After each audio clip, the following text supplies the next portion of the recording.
Hello everyone. Welcome to my channel. Welcome to my YouTube channel.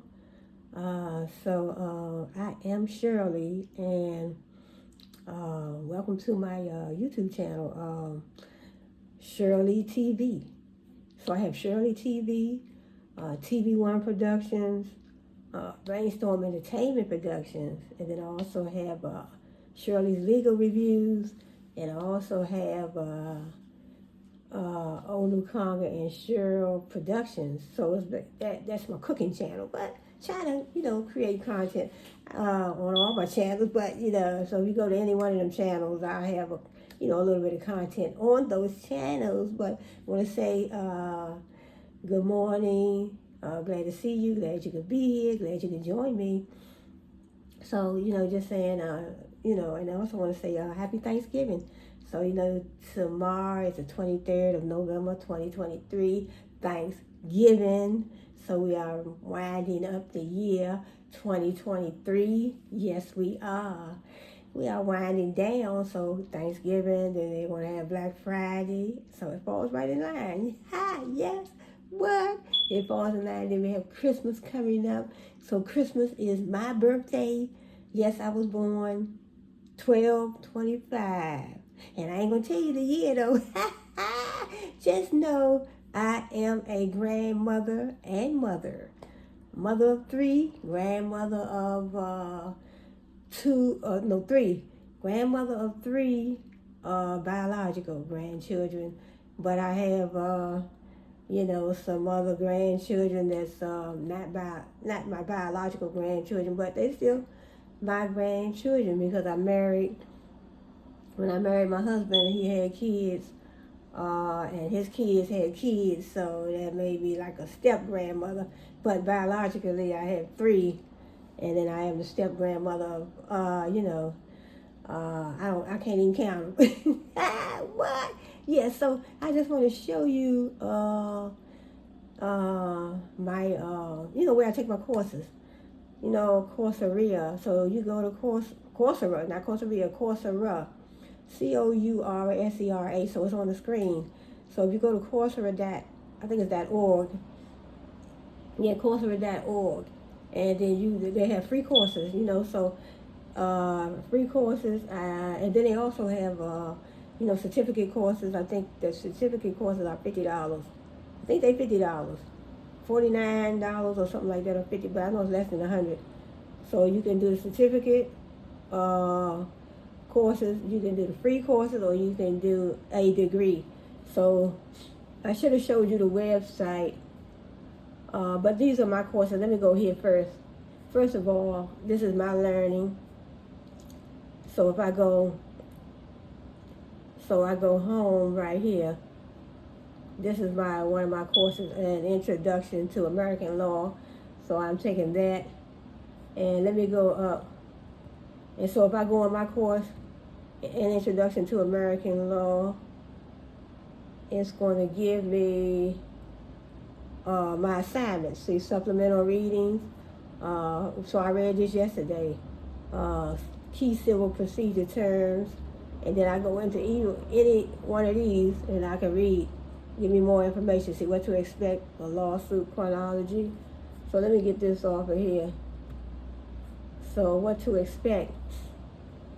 So then, I had to read this, but I can skim through it. So it says whether you're suing someone or being sued, or being called as a witness. A lawsuit is a complicated legal process, and it can be full of unpleasant surprises and frustrating delays.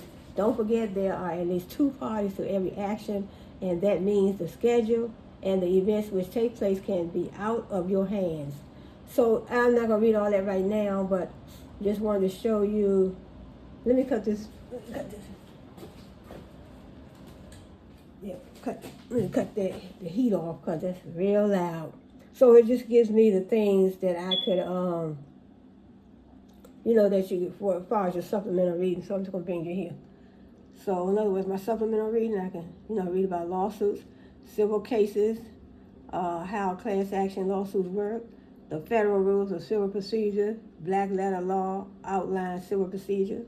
So this gives me all my assignments. See, Coursera, and key civil procedure terms, civil procedure. It is, see the lectures, these are the lectures. Reading key civil procedure terms. The lecture is 10 minutes. So I could, let me see, let me go, as a matter of fact, let me go into one of the lectures. Oh no, this is the terms, this is not the lectures. So I already read these. Two key civil, these key civil procedure terms. And this is supplemental reading.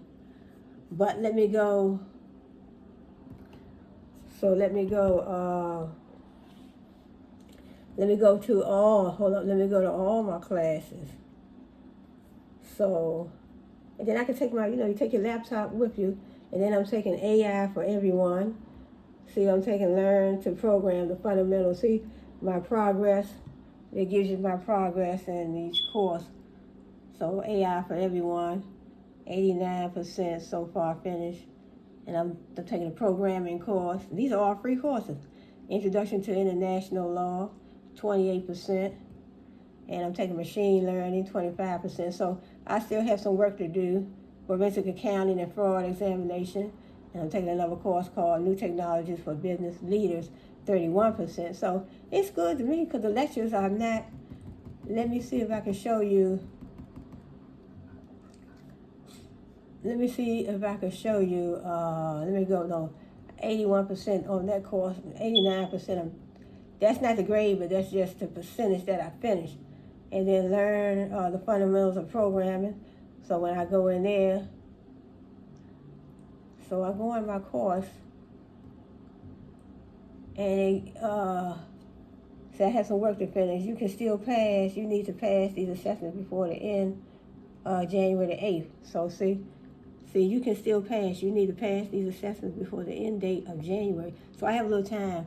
So I'm going over my son's house today, and I'm cooking over his house, but for tomorrow for Thanksgiving. So I'm just going to take my computer with me. And see, they give you all your week assignments, week 1, all the way down to, see, Learn to Program the Fundamentals. So, and give you all your work, welcome, your syllabus, your course logistics. And let me see if I could go into and tell you about installing. So those are the little sessions. Let me see if I go in here where they let me. Yeah, see, these are the lectures. When you click on it, these are the lectures. I already, see, when it checks, I already read these. But this is one of the lectures. So let me turn that up. I don't know if I could, well, I guess I could. They're everywhere on your computer and on the internet. Every time you use a web browser, play a computer game, or write a text message on your cell phone, you're using a program. Even your operating system, such as OS X or Linux or Windows, is a program. A program is just a set of instructions.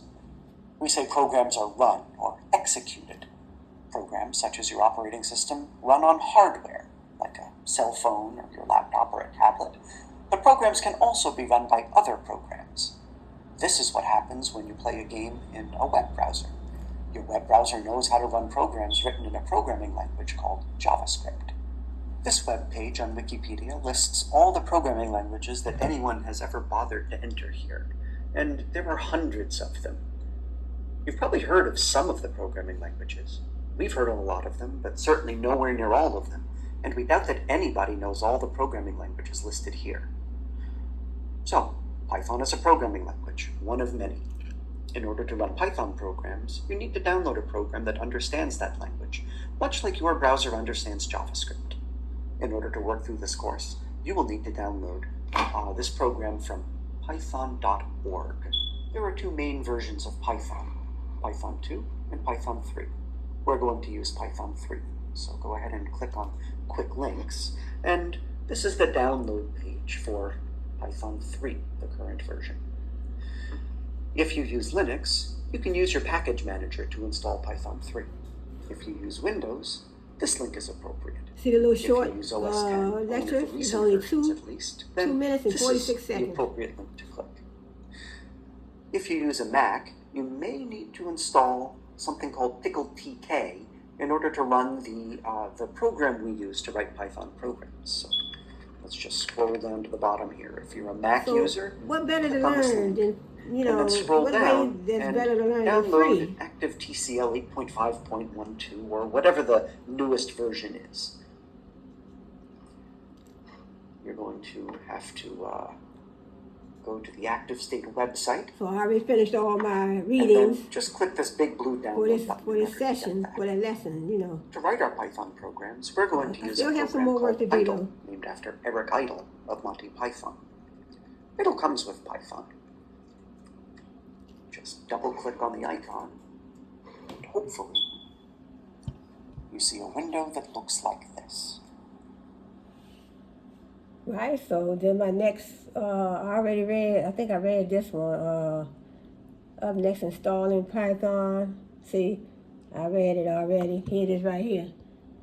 Installing Python. I already read it. Once they put, every time you finish a lecture, they'll check it off over here.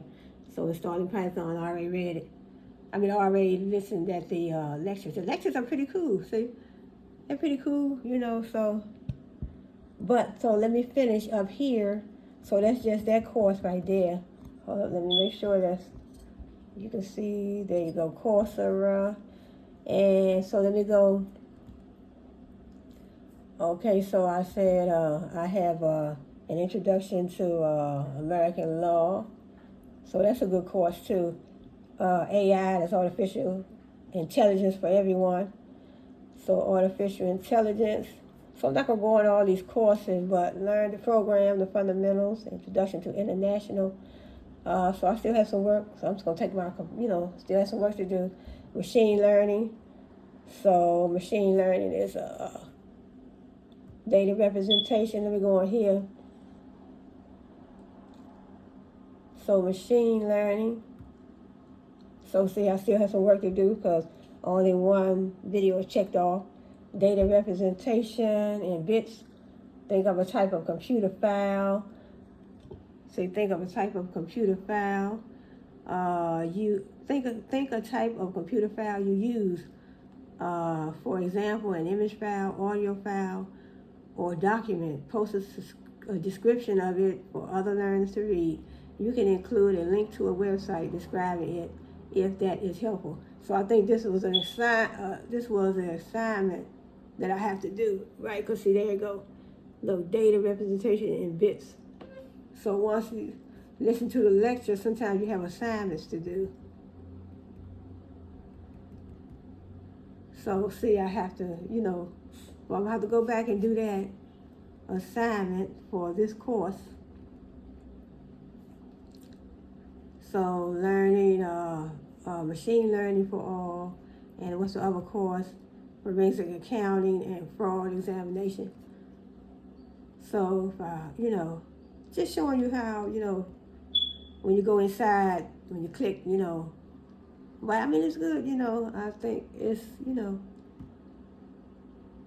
so the predator fraudster in 3 minutes, talking about, how people commit fraud. Sometimes they, when I listen to the lecture, sometimes they, a person may be desperate or pressed or forced to do something, under duress, different ways that they may be, not, I guess I would say forced or enticed to, commit fraud. But so the lecture, and this lecture is what? I think this is 3 minutes. And then you take courses from different universities, West Virginia University. The predator discussed fraudster. in other segments of this course, ordinary people can sometimes find themselves in extraordinary circumstances and do things they might never think themselves capable of doing. These are generally honest people who commit fraud because they have a financial need. But there's another category of fraud perpetrator that is more cunning. These are people who steal not because they need the money, but because they think they can get away with it. These people are predators. They don't commit fraud because the opportunity suddenly drops in their lap. They are on the hunt, looking for any weakness in an organization that could lead to a dishonest payday. This segment will discuss how to design your anti-fraud efforts around this type of fraudster. The classic model for understanding why people commit fraud is what is Three now minutes and referred 52 to as seconds the of fraud triangle. predator It fraudster. is based on research conducted by Dr. Donald Cressy in the 1950s. Cressy attempted to explain why seemingly honest, trusted individuals would steal from their employers. In the cases Cressy studied, he found that for a large number of people, they commit fraud because they have a financial need. Right. They are under financial pressure. Mm-hmm. Second, they see a way to relieve the pressure through fraud. This is perceived opportunity. If I steal these funds, I can keep my home, for example. And finally, because these individuals are normally law-abiding citizens, they feel the need to rationalize their conduct. They have the need to justify their behavior so that they don't feel bad about themselves. For example, some may say that they will pay the money back or that they deserve it. But the fraud triangle doesn't attempt to explain all categories of fraud perpetrators. There are some individuals who are actively looking to commit fraud. These are predators. Mm-hmm. Unlike the accidental fraudster who needs money and sees the opportunity to relieve it, the predator is slinking through the organization looking for weaknesses and vulnerabilities. He has no need to rationalize his actions. He simply wants the money any way he can get it. Research has shown that sometimes accidental fraudsters can turn into predators. Occasionally, the fraudster who first steals to relieve financial pressure can then become addicted to the lifestyle and extra money. At that point, the accidental fraudster can turn into a predator. ACFE's Report to the Nation survey has shown repeatedly that very few frauds occur within the first year of the perpetrator's employment. This means that predatory fraudsters can be patient. Large frauds can't be accomplished right after a person is hired. It may take time to move to a point within the company where the fraudster has sufficient trust and organizational opportunity to steal. Anyone can potentially be a fraudster, even your most long-serving and trusted employees. In designing anti-fraud controls, the traditional fraud triangle must be modified. Since predators don't commit fraud because of need, this element is no longer as important. Likewise, since these individuals aren't trying to justify their actions to themselves, there's no need for them to come up with elaborate excuses or rationalizations for their conduct. The only element left is opportunity. Predators spend their time and energy looking for opportunities to commit fraud. Mm-hmm. Yep. West Virginia University. So just wanted to show you all the, and then the next video, 9 minutes. So I'll look at these videos later. So look, I have 1, 2, 3, 4. I think it's 1, 2, 3, 4. And then at the end, see at the end where you finish, you have a quiz, week 2 quiz. So in other words, the predator fraudster, attributes of a predator, internal control concepts, how to detect and prevent financial statement fraud. Then this one, a discussion on Lance and Armstrong. And then at the end, you have your little quiz. So you have your little lecture. So, and just imagine, these courses are free.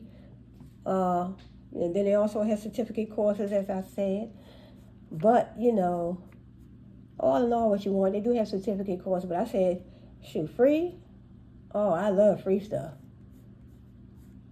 Because you can take your notes, listen to your lecture, take your quiz at the end, and then later you can. I know you want to get credit for your courses, but I don't want to jump in and pay and then have to be, But I think this is beautiful. And then when you take these courses, they are classes. They are classes from other, universities. So like I said, I think one of these courses I'm taking is at the University of London. You see, the other one was West Virginia University. So, Introduction to American Law, and like I said, Artificial Intelligence for Everyone, and this gives you the percentages of the completion of the course, what percentage that you have completed, in the course. Machine learning for all, I got to finish that, forensic accounting, and just think, all these courses are free. I'm taking these courses. I am taking these courses free. So then I got to get back into this one too. Look, new technologies for business leaders. New technology. So let me go into, I think I want to go in one of these online simulation. I think it might have been, I think this is the one here. Introduction to, I wanted to read a little bit. See, key civil procedure terms. So when you go and, these are the readings. Key civil procedure terms. See, I already read it. That's why I already read it. Well, civil procedure consists of, let me see if I can bring this a little closer. Civil procedure consists of the rules by which courts conduct civil trials. Civil trials concern the judicial resolution of claims by one individual or group against another and are to be distinguished from criminal trials in which the state prosecutes an individual for violation of criminal law. It says procedure is to be distinguished from substantive law, and that substantive law defines the rights and duties everyday conduct, such as in contract law or tort law. So I talked about contract law in my business law course. So, dealing with contracts, you have to have all 6 elements for a contract to be fully enforceable. Well, so there's many different types of contracts. So in other words, you have an offer, you have an acceptance. Somebody offers you, say, wash my car, and you accept it, and you say, I will do it. And they say, well, I'll give you $20. So you have an offer, you have an acceptance, then you have the consideration, which is that something of value, the $20. Then you have mutual assent. Both parties agree to the contract. And then you have, legality, and it's 6 of them. So all 6 elements of a contract must be present for it to be fully enforceable. And it's just a lot to read. When it comes to dealing in law, I always wanted to get my law degree, so I think I'm going to push forward with that. I do have my paralegal diploma, and I have that. And also I did take a business law course at Strayer University, and I took a law course with Liberty University. But Strayer University was in class. I went to class. So I went to Strayer University. I was there for 6 years, did my bachelor's and my master's. But Liberty University, I did that online. So then we have some other terms. The second term, okay, the first one was civil procedure. Then we have Federal Rules of Civil Procedure. Federal Rules of Civil Procedure, FRCP. These govern civil procedures in the United States federal courts. The FRCP are promulgated by the United States Supreme Court pursuant to the Rules Enabling Act. And then we have the antitrust laws, federal and state laws created to regulate trade and commerce. So when you're dealing with commerce, you're dealing with, businesses, goods, with the sale of goods and services. The laws are intended to promote healthy market competition and encourage the production of quality goods and services at the lowest prices. Then we have arbitration, an alternative dispute resolution method with one or more persons, private persons, not judges, hearing a dispute and rendering a binding decision as an alternative to going to court. So in arbitration, two or more parties have a dispute, and then an arbitrator is just like a third party person coming in. And so they're saying it's not with a judge, but it's a third party person. So I guess that's their job. They probably have to have, certain credentials to be in that, job assignment. And an agreement to arbitrate disputes can be made before or after a specific dispute arises. Since the parties can't agree to the rules of arbitration, selecting qualified arbitrators with knowledge of the issues. That's what I'm saying. They can save costs as compared to litigation. So litigation is like, lawsuits. And we have class action. In other words, somebody get a class action suit. A class action is a procedural device that permits one or more plaintiffs to file and prosecute a lawsuit on behalf of a larger group or class. Put simply, the device allows courts to manage lawsuits that would otherwise be undermanaged if each class member, individuals who have suffered the same wrong at the hands of the defendant, were required to be joined in the lawsuit as a named plaintiff. So I had a couple companies sent me, information on a class action lawsuit. In other words, I think it was like a car dealership. I don't know if it was a car dealership class action. In other words, they have so many people. Class action is like a group of people, and all of them, are in that class action lawsuit. So in other words, if you recover anything, say for instance, they recover anything, everybody might get $10 or something, because you might have millions of people in a particular class action lawsuit. And then they have information right here, these hyperlinks you can click on and read more. I can read more about different things. Then we have a complaint, the pleading that starts a case. So if somebody filed a complaint against you, essentially a document that sets forth a jurisdictional basis for the court's power, the plaintiff's cause of action, and a demand for judicial relief. And then we have the contract of adhesion, a standard form contract drafted by one party, usually a business with stronger bargaining power, and signed by the weaker party, usually a consumer in need of goods or services. So they're saying it's usually a consumer going against a business. Consumer going against a business, it says, who must adhere to the contract and therefore does not have the power to negotiate or modify the terms of the contract. Then we have the Federal Arbitration Act. Federal Arbitration Act, a statute that protects the integrity of many arbitration agreements by making them binding and limiting the reasons for which courts can review and set aside arbitration awards. Then we have the Rules Enabling Act. An act passed by Congress in 1934 that gave the Supreme Court the power to make rules of procedure and evidence for federal courts as long as they did not abridge, enlarge, or modify any substantive right. Pleading. Pleading is the beginning stage of a lawsuit in which parties formally submit their claims and defenses. So the pleadings started off, first you have the complaint, somebody can put in a complaint, and then that starts it off as well. Then you have the pleading. It's the beginning stage of a lawsuit in which parties formally submit their claims and defenses. The plaintiff submits a complaint, right, stating the cause of action, the issue or issues in controversy. The defendant submits an answer stating his or her defenses and denials. So if I wanted to read more, I can, click on that, and then I'll go to the next item. And then my next item would be my next item is like my supplemental. Hold up, my next item. See, they check it off once you finish. So I read the key civil procedure terms, and now the next one is a supplemental reading. So there you go. Supplemental reading, civil procedure review. So to me, it's good learning.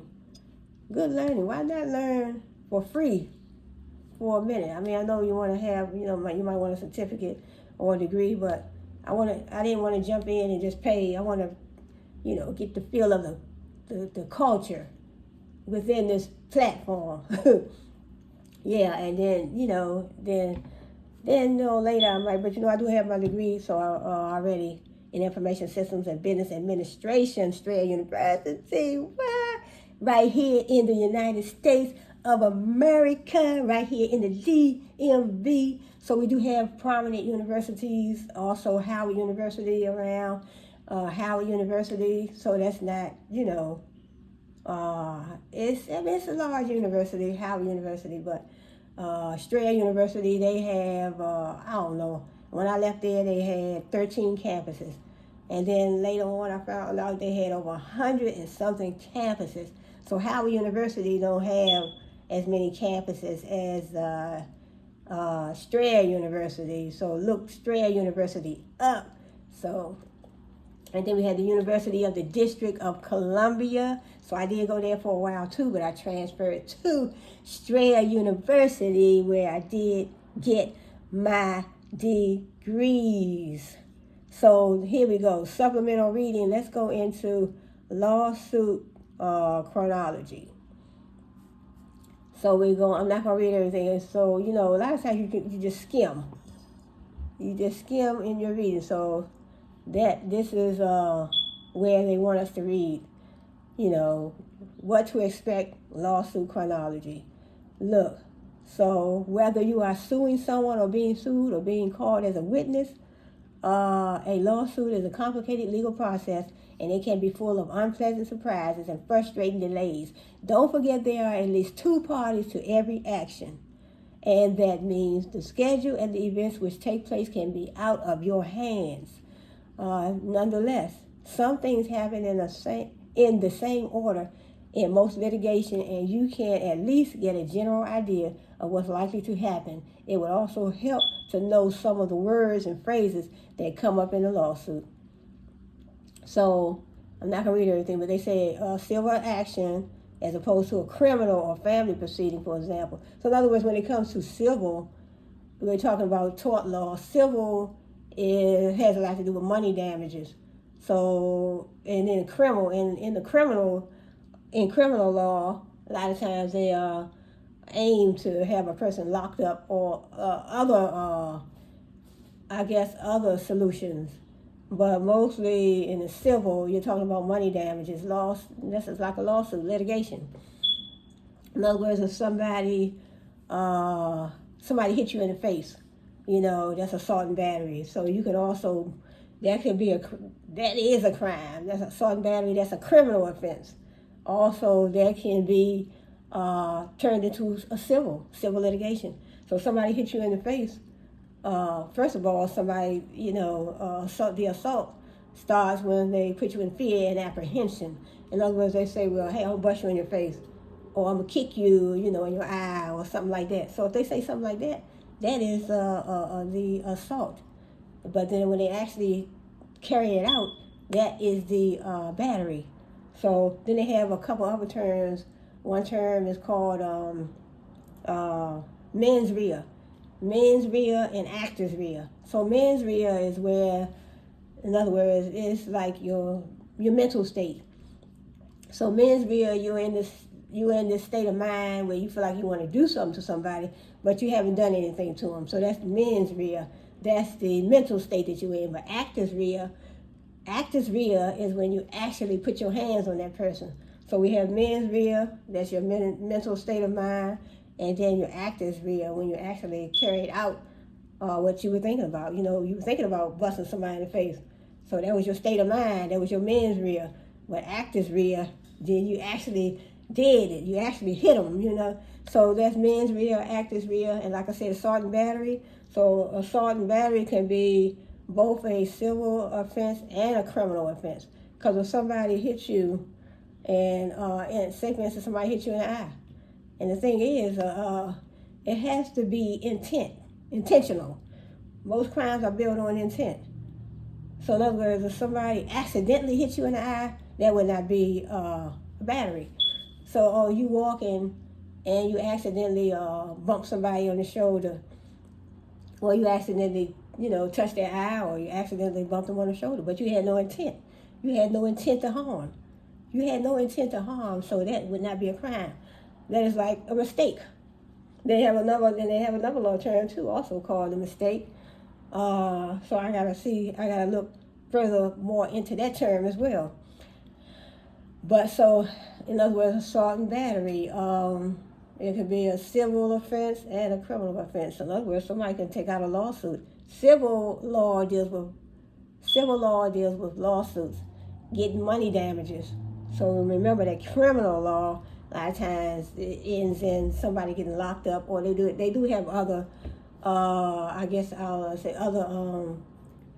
other restitutions, other solutions, but mostly aiming at getting the defendant locked up and that's criminal law. But then we have the civil law, which comes under tort law as well. So I want to read more too on tort law too. So we have a civil action. A civil action, so civil law, lawsuits, money damages. So when you're thinking about civil law, you're thinking about lawsuits, money damages. So it's not a criminal offense when you're dealing with money damages. So that comes under the civil law, litigation. So a civil action begins with a complaint, usually accompanied by a summons. A complaint is a legal document that lays out the claim that the plaintiff has against the defendant. Typically, a lawyer will prepare this document. So a lot of times your lawyer, right, will do everything for you. So I'm not going to read all of this right now.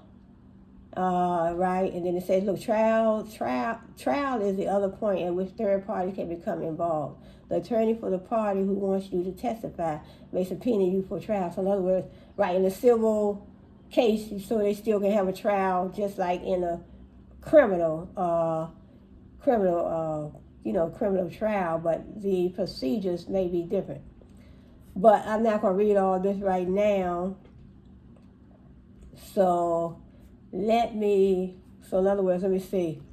Okay, let me see what they say. Let me see where they start off at. It says in many cases, one or both of the parties will try to get rid of the case or a portion of it by motion. Basically, the parties present to the court those issues that are not in dispute, either because the parties agree as to the facts or because the application of the law to the facts dictates a result. So if the parties do not reach an agreement and if the matter is not disposed of by motion, the case will go to trial. So they're trying to, at trial, the attorneys, if they are not, no, the attorneys or the parties, if they are not represented, present evidence and arguments for each side, and the judge or jury decides the unresolved issues. Once the judge or jury has reached a decision, the judge will order that judgment be entered for the party who wins. The judge may also order that one party pay the other's attorney's fees, although such awards are unusual. So, but let me go. I'm not going to read all of that. But so that is the lawsuit chronology. And then we have, look, civil cases, the basics. Civil cases, the basics. So these are some things that I am going to have to read. But I'm just browsing through them right now. And it says civil cases, the basics. See, in a civil trial, a judge or jury examines the evidence to decide whether by a preponderance of the evidence. So in a civil trial, the burden of proof is lower than in a criminal case, criminal trial. So in a civil trial, it's the preponderance of the evidence lies within the plaintiff. But in a criminal proceeding, criminal case, it's beyond a reasonable doubt. So like my teacher said, okay, that's the fire department going. So according to the readings, my lecture that I read, that I watched, I think it was yesterday. So the teacher was like, it's beyond a reasonable doubt, but not beyond any doubt. So don't be mistaken to say it's beyond any doubt. No, in criminal law, it's beyond a reasonable doubt. So it has to be a reasonable doubt. It can't just be, I have a doubt, that blah, blah, blah. No, it has to be a reasonable doubt. So beyond a reasonable doubt, that pertains to criminal law cases. And then civil law cases, it is the preponderance of the evidence lies within the plaintiff. So beyond a reasonable doubt, that's criminal law. Preponderance of the evidence, that's civil law. It says, in a civil trial, the judge or jury examines the evidence to decide whether a preponderance of the evidence, the defendant should be held legally responsible for the damages alleged by the plaintiff. A trial is the plaintiff's opportunity to argue his or her case in the hope of obtaining a judgment against the defendant. A trial also represents the defendant's chance to refute the plaintiff's case and to offer his or her own evidence related to the dispute at issue. After both sides have presented their arguments, the judge or jury considers whether to find the defendant liable for the plaintiff's claimed damages, and if so, to what extent. The amount of money damages a defendant must pay. So let me get this down. That's FedEx. The amount of money damages a defendant must pay or some other remedy. Depending on the type of case being heard, a civil trial may not necessarily focus only on the plaintiff's allegations and the defendant's liability. For example, in most divorce cases, a trial judge reaches a decision after hearing allegations from both sides of the dispute and enters a judgment that may favor one spouse on one issue, custody, child custody, and the other spouse as to another issue, alimony. The following overview discussion of a civil trial is presented mostly in the context of a typical plaintiff versus defendant and quote civil case. So I'm not reading all this, but it's a whole lot. A complete civil trial typically consists of 6 main phases. So a civil trial, we have to choose a jury, opening statements, witness testimony and cross-examination, closing arguments, jury instruction, and jury deliberation and verdict. So this is going to give me, a clear understanding of each of these terms. So we have to choose a jury. Except in cases that are tried only before a judge. One of the first steps in any civil trial is selection of a jury. So I'm not going to read all this. We have the opening statements, witness testimony and cross-examination. This is a civil trial.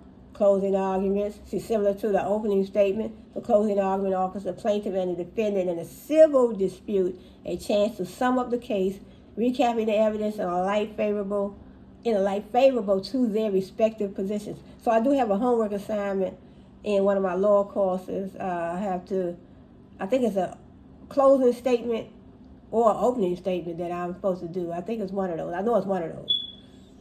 So I have to do that because we heard they showed us a video. I mean, they presented a video for us of a case. So we had to, do a closing argument. I think it's a closing or opening statement. I think it's an opening statement or a closing argument. I know it's one of them, but I have to do that. I have a certain time to do it. We have jury deliberation. So I'm going to, let me close that out. And then there's how class action lawsuits work. Let's see, did I finish that one? But I'm not going to go into all these. And this was the Federal Rules of Civil Procedure. Let's go in that one. Federal Rules of Civil Procedure. Sometimes let me get some of these pop-ups off. Okay, Federal Rules of Civil Procedures. Look, these are the Federal Rules of Civil Procedures as mentioned on December 2022. Rules of Civil Procedure for the United States District Courts. Then we have the scope and purpose, one form of action, commencing an action, service, a process, pleading, motions, and orders. Then we have commencing an action, summons, serving on the process, serving and filing pleadings and other papers, constitutional challenge to a statute, notice, certification, and intervention. Different ones. Privacy protection for filings made with the court, computing and extending time for motion papers, pleadings, form of pleadings. We have defenses and objections, third-party practice, amended and supplemental pleadings. So I'm not reading it all. So it's a whole lot. Look at all this. Disclosures and discovery, duty to disclose, depositions to perpetrate testimony, persons before whom depositions may be taken. So a whole lot. Look at all this. Just imagine if you're working as a lawyer. I know paralegals do some things, but I know paralegals can't be in the courtroom. So whatever they do, they have to do in the law office. So judgment. Judgment costs default judgment, summary judgment, declaratory judgment, entering judgment, new trial, relief from a judgment or order. So many. Provisional and final remedies, seizing a person's or personal property, seizing a person or property, proceedings against a security provider, receivers, deposit into court, offer of judgment, execution, forcing a judgment for a specific act, and condemning real or personal property. So it's just different areas of law here. District courts and clerks conducting business and issuing orders. It's a whole lot. Look at all this. I'm not going to read all that. Look, federal rules of civil procedures. There's so much when it comes to law, lawyers. I know my cousin is a lawyer. Yes, so I know, but he's been practicing law for, probably about 20 years. Maybe longer than that, shoot. At least that. Scope of rules, form of action, so much. So I'm not getting into all that. So I have to, skim all that. Skim all these over here. Black letter law outlines civil procedure. So this is coming from the West Law book, I guess. Civil procedure. Black letter outlines. So I guess this was paper, but I'm not going to get into all this. Summary of civil procedure. The civil procedure analyzed. Most courses and this outline approach the seamless web of civil procedure by presenting in survey fashion the whole subject of the conduct of litigation and then studying a series of fundamental problems inherent therein. Nature of civil procedure. See, civil procedure concerns the society's non-criminal process. So it's a non-criminal process. So like I said, when it's civil, dealing with the civil law, civil procedures, that's you're dealing with money damages. Criminal proceedings, criminal law deals with, maybe locking a person up. And then we have content of civil procedures, turbulent policies and misleadingly concrete rules constitute the law of civil procedure. One underlying theme is that our society has generally opted to dispense justice by adjudication involving an adversary system wherein the parties are represented by advocates. History of civil procedure, English roots, we have common law, equity, state developments, federal developments, and litigation step by step. Federal forces, selecting a court with authority to adjudicate. So yeah, because courts, I assume they would have to have jurisdiction. In other words, they have to have jurisdiction, so they have to be able to hear certain cases. So some courts can't hear certain cases. That's why certain cases are brought up in certain courts. Pleading stage, general rules, purpose of pleadings, form of pleadings, contents of pleadings, flexibility of pleadings, governing law, steps in the pleading stage. You have the complaint, motion and answer, motion, reply, and or answer. We have the amendments, disclosure, purposes and the scopes. This is so much. So I have to look, seizure of property. And then we have injunctive relief. It's a whole lot. This is a whole lot. So this is 9 times out of 10. This was put together by a lawyer. So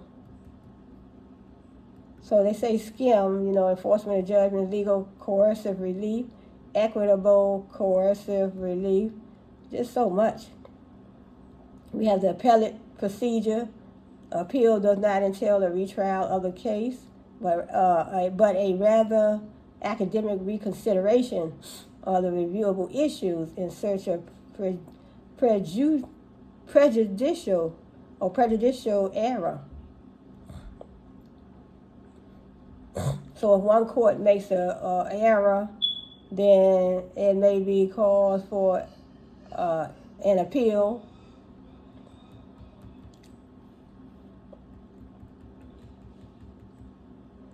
So, not going to read all this, but this is, just skimming through it. In rem, okay, look. Pure in rem, jurisdiction in rem can result in a judgment affecting the interests of all persons in a designated thing to satisfy. Let me see what they're saying. To satisfy the power, test such an action normally must be brought where the thing is. Unreasonableness will then be the key test. Jurisdiction over status, we have quasi in rem. Then we have other limitations on territorial authority to adjudicate, limits on state trial courts. State law, we have limits on federal district courts, we have federal law. So it's just so much to learn, I tell you. It's just so much to learn. I mean, this is a blessing right here. This is a blessing to be able to learn like this, because a lot of people can't afford to even go to college. Because I know when I went to college, I had to get a loan. I had to get a loan, and then I did get a grant for my bachelor's. Well, that's all they allow you. They allow you, you apply for your grant. It used to be the Pell Grant, and then it used to be the Basic Educational Opportunity Grant, BEOG. So I did receive those, for all the time I was there. Look at these terms. Look, compulsory joinder. Requirements are quite limited concerning what additional claims must be joined in the parties' pleadings. It is a whole lot. Compulsory counterclaims. Wow, it's just so much. Multi-party litigation. Wow. Capacity. Impleader. Impleader allows a defending party to assert a claim against a non-party who is or may contingently be liable to that party for all or part of a claim already made against that party. It's so much. So they let us use these for our readings, studying. Wow, it's just so much. Where does it end? Claim preclusion. But so like I said, so I guess this is getting to the end. But that is the end of that. And so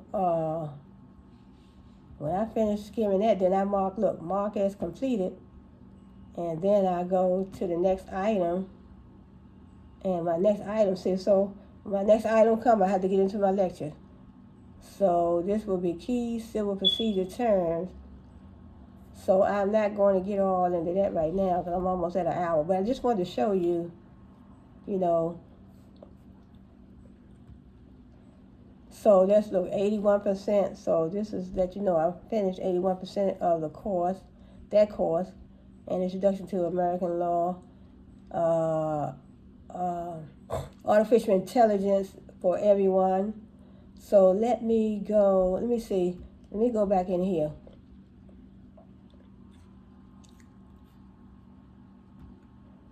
So this is a quiz. I can't take the quiz because they want you to upgrade. Some of these quizzes, they want you to upgrade and pay their certificate amount.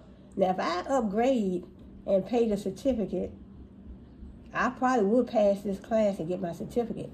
Because right here, let me show you. See, when I go to the quiz,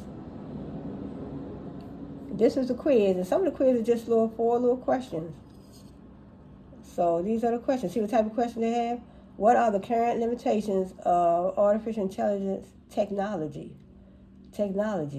So I will have to look at that. And then the next one is what is the Goldilocks rule? Okay, I know the answer to these because the teacher went over these.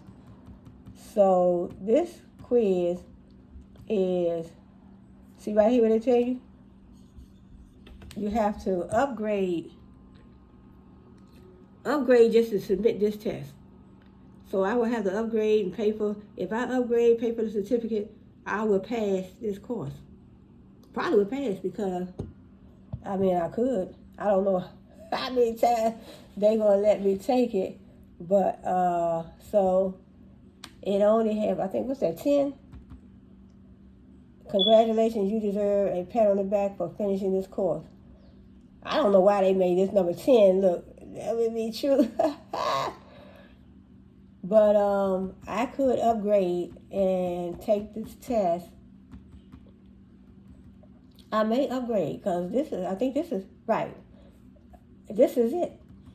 Now, if I upgrade to this, I already finished everything else. See, look, upgrade to submit. So if I upgrade to submit, just look. I just look right here because I'm already 89% finished. So if I upgrade, that's the last thing. The course is only 4 weeks, so I get 89. And if I upgrade, I get a certificate for AI. I mean, the course was pretty good. The lectures were nice. See, Coursera. And then I learned the fundamentals of programming. I didn't go on this one.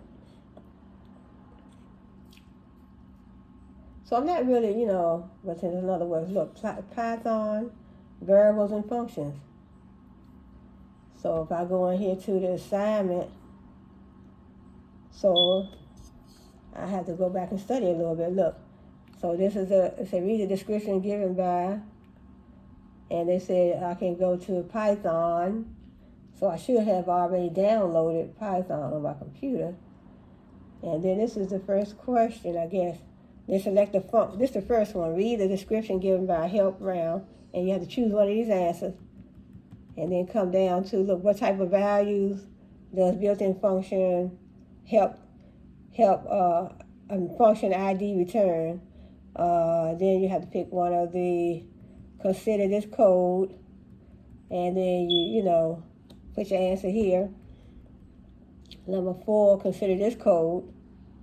Number 5, consider this code. And number 6, consider the code. See, I'm not good at programming, but I'm going to have to go back and study before I do this assignment. So consider this code. How many parameters does function example have?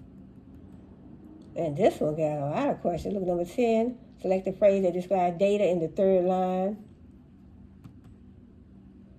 12. So when I finish, I have to click, and then that's going to light up, say submit. So I have to go back and study my notes because I am not a programming person, but I am just trying. I figured the course was free. I just wanted to learn a little bit. So I'm only 19% finished that course, so I have to get in.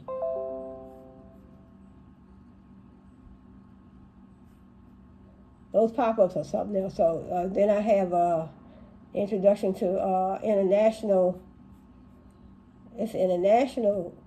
criminal law.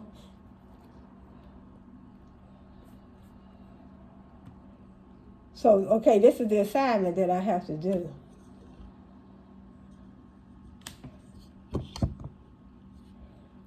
So right here it says, in addition or in the alternative to submitting okay, I have to do a closing argument.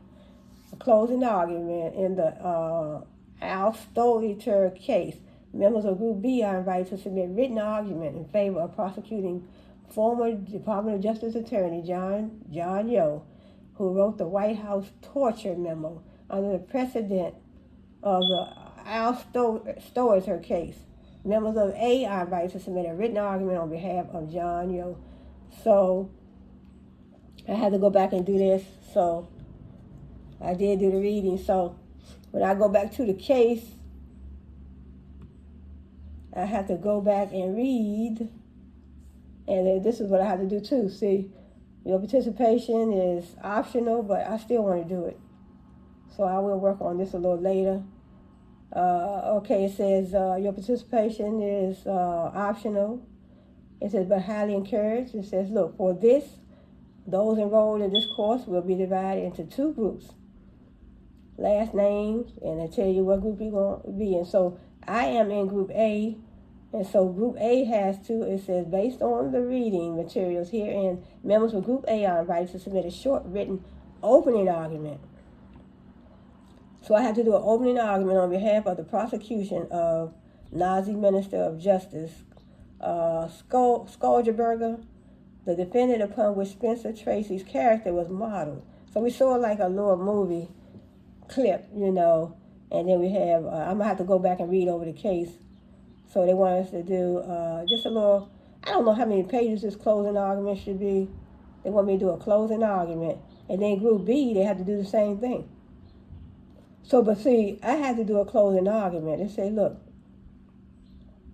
it says based on my readings, okay, they want my group, I'm in Group A, submit a short written opening argument. Right, I have to do an opening and closing, I think. Let me see. See, it says Group A. I'm in Group A. Group A, short. Okay, they want Group A to do an opening argument. Right, they said Group A to do an opening argument on behalf of the prosecution. So then Group B, Group B have to do an opening argument too. Okay, so we have to do an opening argument. Basically, we have to look at the case again, and I have to do an opening argument. So in other words, an opening argument for the defense, and then opening argument for the prosecution. So in other words, my argument, since I'm in Group A, has to be for the prosecution. No, it says my argument should cover the justification for prosecuting the German judges, the law that applies to their crimes and responses to the defense argument that prosecuting them would be unfair. Right, so it said then the Group B, they have to do an opening argument. They have to do a opening argument that argues that the judges on trial committed no crime. So in other words, Group B, they have to do an opening argument saying that the judges committed no crime. And then since I'm in Group A, I have to do a opening argument saying that they did commit a crime. See, my argument should cover the justification for prosecuting. So I have to justify them being prosecuted. So that's what the Group A has to do. So yeah, that's already completed. But that is, I guess that's it. I'm not going to hold this video too long, but just wanted to show. So that's an introduction to American law. Then we have AI for everyone. Learn the program, introduction to international criminal law, machine learning. We have forensic accounting and fraud examination, new technologies for business. So new technologies for business, using virtual reality, augmented reality. So these are some good courses. I picked virtual reality, augmented reality. So I'm doing machine learning, artificial intelligence, and then I took a couple of law classes. So this right here is so if I go back, what did we learn about virtual and mixed augmented reality? So when I go in here, this telling you, so I already went through this lecture, so it's only 3 minutes. With the content on technology and usage of VR and AR you have learned, you can now be part of the growing group of marketers that are embracing VR and AR to deliver the next level of customer experience. And with more and more VR and AR technologies becoming mainstream, the reality in many areas of marketing is now catching up with the hype that we have heard over the last years. I'm excited about the future, and I'm looking forward to hear from you on the forum what you see happening in your industry, in your environment, and please keep looking for up-to-date information on my Twitter and Facebook feeds.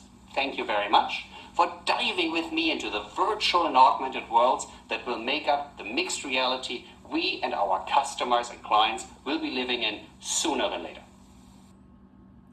See, different universities, Rutgers Business School. So test your knowledge about virtual, mixed, and augmented reality. So test your knowledge. I already did that. I think I already did this because I see where it's checked off over here. So it's checked off. So test your knowledge. I think I already did it. I should have.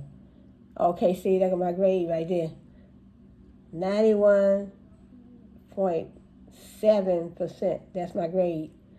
So all I had to do is get 80%, but I got 91. That's my grade. That's just on that particular test.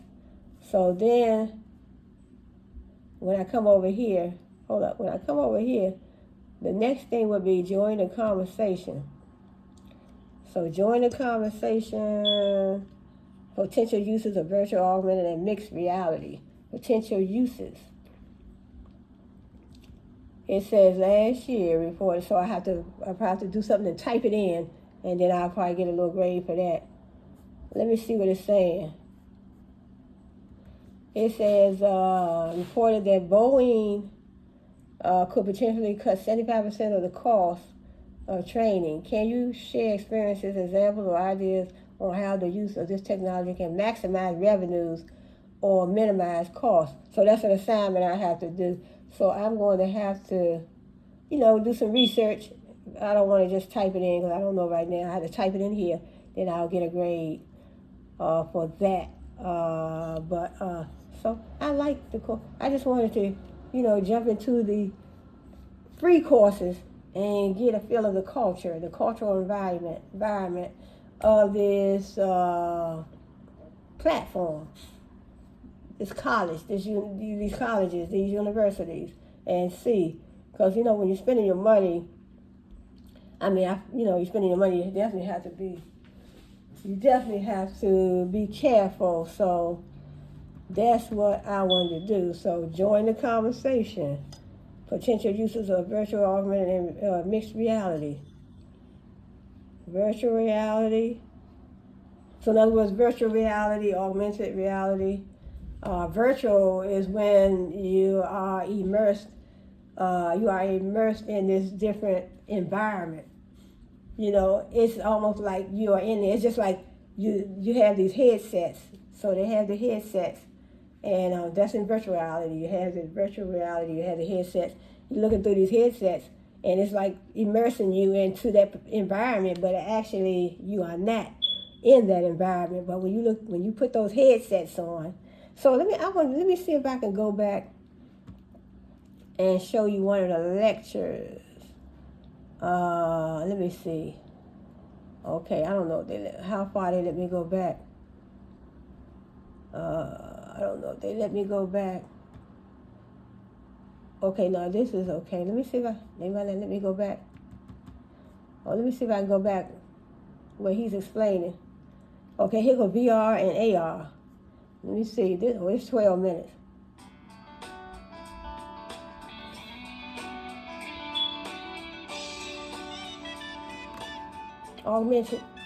Virtual reality and augmented reality. In this section of our virtual reality and AR module, we will build on our explorations of how VR and AR technologies are transforming marketing and advertisement. And we will distill the key insights, trends, and numbers as guidance for you and your marketing and customer engagement strategies of tomorrow. By the end of this lesson, you should be able to lead a discussion about the potential, the key strategies, the challenges, and how to overcome those challenges to many organizations and scenarios. Summarizing what we have heard so far, it is clear the customer drives today's marketing landscape. In fact, more than 50% of organizations plan to implement significant business model changes to improve customer experience by 2018 through VR and AR. Consumer focus is more important today than ever. 50% of organizations plan to implement significant business model changes to improve customer experiences by 2018. Technology plays a key role here. It comes as no surprise that marketers are tapping into the potential of virtual reality and augmented reality technology to close the experience gap that customers and consumers are feeling today. Early evidence shows that VR and AR can be effective tools for fostering user engagement, brand exposure, and market awareness. Based on a Nielsen study, virtual reality received a 17% higher emotional response than a 360 video and engaged users for 16% longer. VR and AR marketing is cutting across industries. Retail marketers will be a key adopter of this tactic, and they will transform our shopping experiences in the process.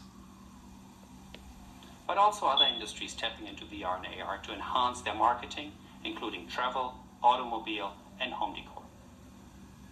As the understanding of VR, AR, and its potential continues to evolve, it is expanding from purely mobile to an in-store experience. We have talked about experiences, product placement, advertisement, trailers, but what else is out there? Forward-thinking marketers have begun adopting VR and AR to achieve the following key marketing objectives. They demonstrate a product attribute and feature. They communicate the brand mission at the point of sales. They provide an immersive branded entertainment experience. They increase excitement and engagement. And they add a new dimension to traditional storytelling. Many believe that VR and AR could prove to be the tipping point for our industry by providing the opportunity to reset digital advertisement, which is currently marked by poor and disruptive user experiences.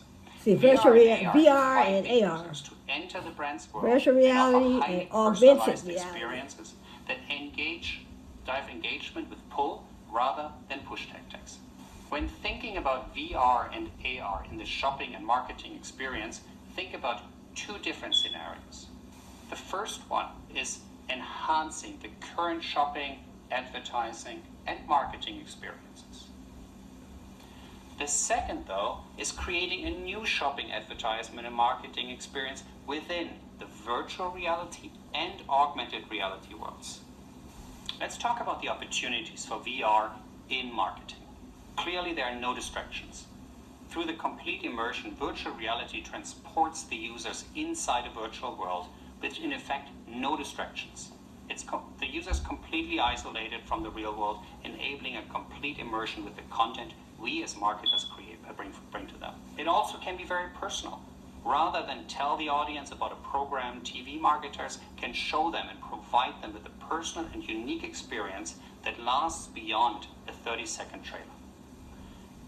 VR has the fully immersive engagement capability. But there are challenges on the VR side.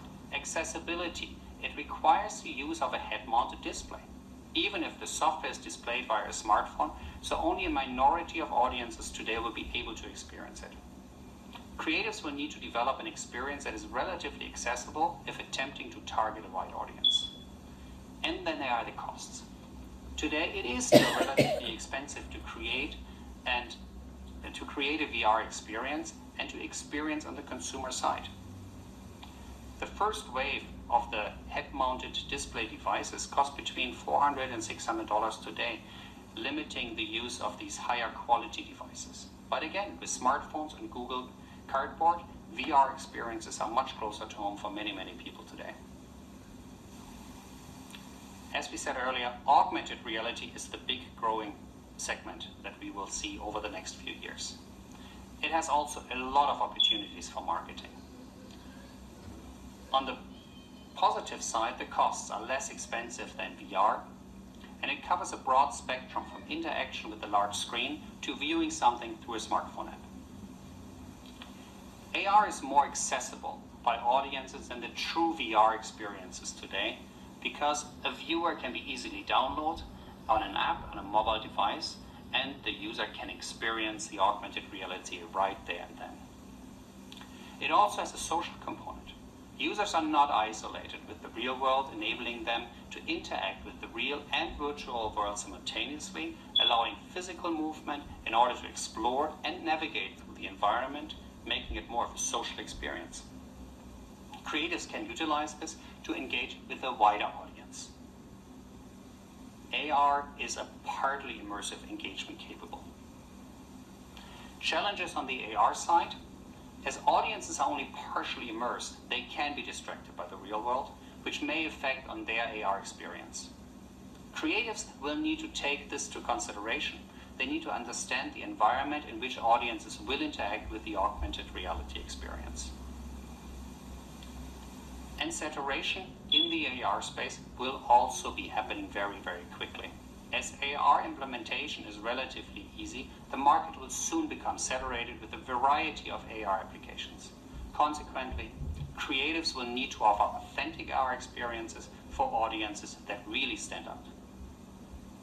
Other challenges that are common to virtual reality are technical issues, battery life of devices, resolution of the screens, latency of projecting of these virtual images for the actual users.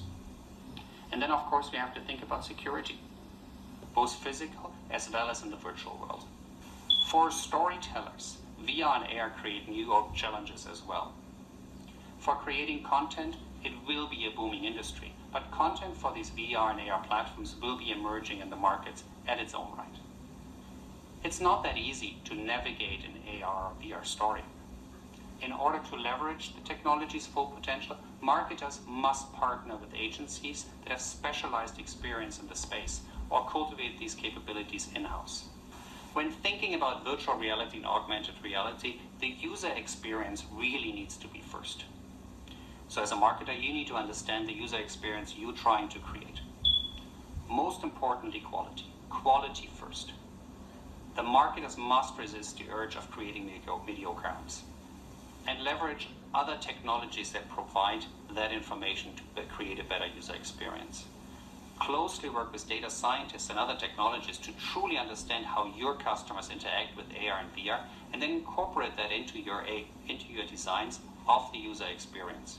To create first-class virtual and augmented reality experiences for your client and customers, one thing needs to be clear. Start with the experience you want to generate for your users and ensure it is quality first. Marketers must resist the urge to creating mediocre apps. They will be rejected by their customers and consumers. And use other technologies to fully understand what your customers want. Together with artificial intelligence and big data, you will be able to not only understand your group of customers better, but potentially also customize the experience for the individual users in ways that are barely imaginable today. As a marketer, when you design your customer's journey, you need to start to think about integrating virtual reality and augmented reality experience. VR and AR are a game changer for the marketing environment. But a one-off augmented experience, while it brought positive attitudes to the application itself, it did not change the brand or the product perception. By integrating augmented reality into a customer journey framework, this marketing tactic has the ability to positively impact the purchasing decision. Okay, all right, y'all. Thanks for joining me. I'm going to have to end this session now because my battery is low. One thing is clear. So my battery is getting low, so I'm going to have to shorten this video. So it's already an hour and 17 minutes anyway. But thanks for joining me, and I hope to see you on my next video. So, like I said, check out Coursera.org, and, you can, free courses, certificate courses, and also degree courses. So let me see. I wish if I had, let me see. Let me go home to the home.